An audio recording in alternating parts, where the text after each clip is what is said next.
Hello again, Chapter 8, The Spectacular Now Novel. We're a bit late getting back to the canal, but Ricky is not pissed at all.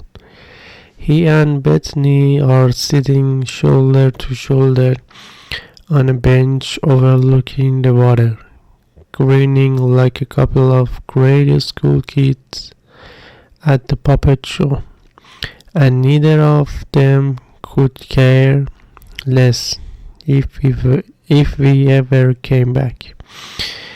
On the drive home, Bethany talks more than I've ever heard her talk before. Really animated. She's going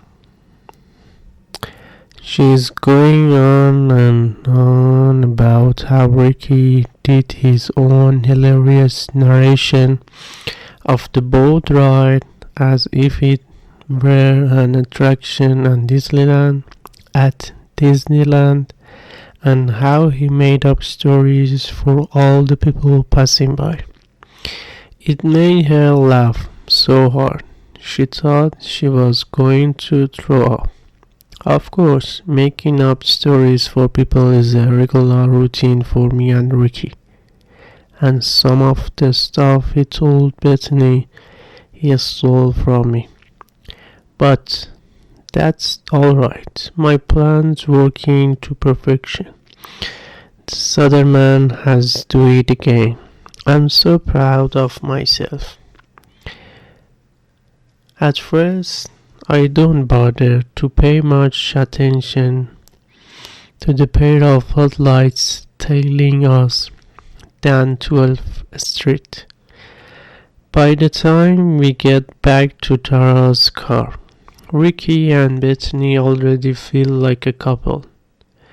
But it's not like Ricky is going to grab her and lay a big wet kiss on her right there in the parking lot.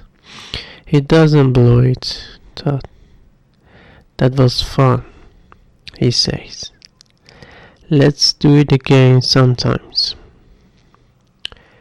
That'd be great, she says, all sparkly.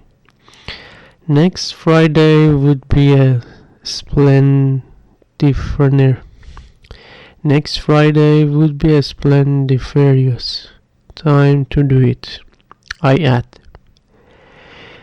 The boy still needs a little help in sealing the deal.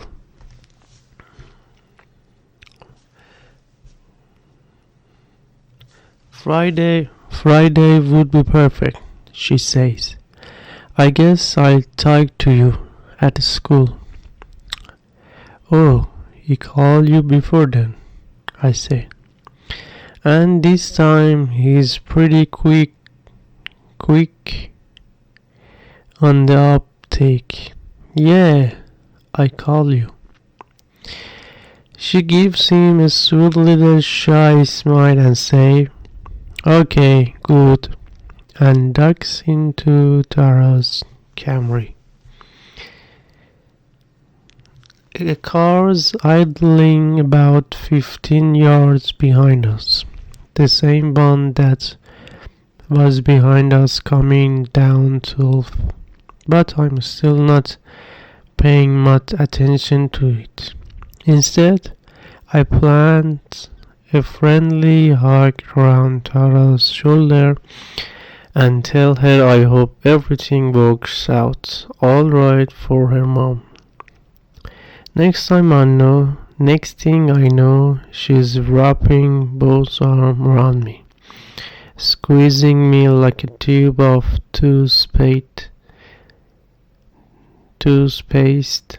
and pressing her cheek against my chest.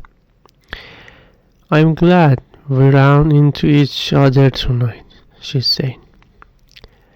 Thanks for the beers and listening to me and my stupid problems and, giving me advice and everything. I pat her hair and say, no problem. That's when the car doors slammed behind me. I turned round, and wouldn't you know it, but there's Cassidy. It was her friend Kendra's car behind us the whole time.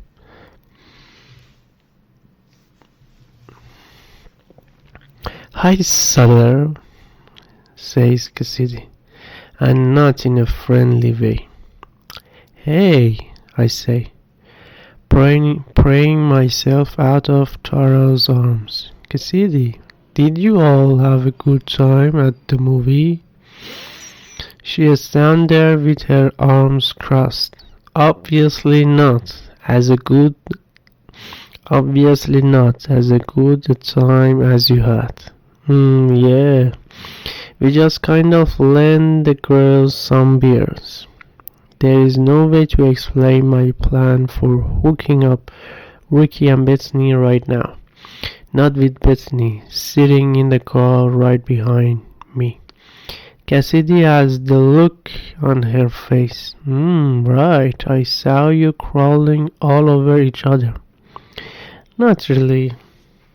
Tara's mom kicking her stepdad out of the house, and they were celebrating, and Cassidy holds up a hand to stop me.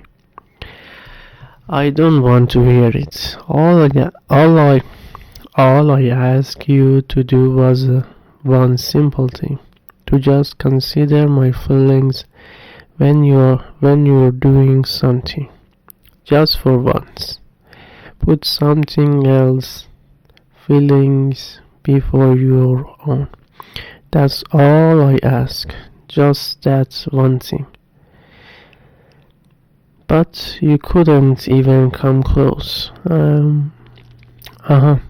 So that's what she wants me to do. Sure, I can, I say. I can do that. Really, I'm not so sure I can. But now that I actually know what it is she wants, I am ready to give it a serious try. She's not buying it. It's too late, Sarah. She flings the car door open. You are a lost cause. No, I'm not, I said. I'm really not. But she just climbed back into the car, slams the door, and rolls up the window. What's her problem? Tara asked from behind me. High expectation, I said. Misplaced high expectation.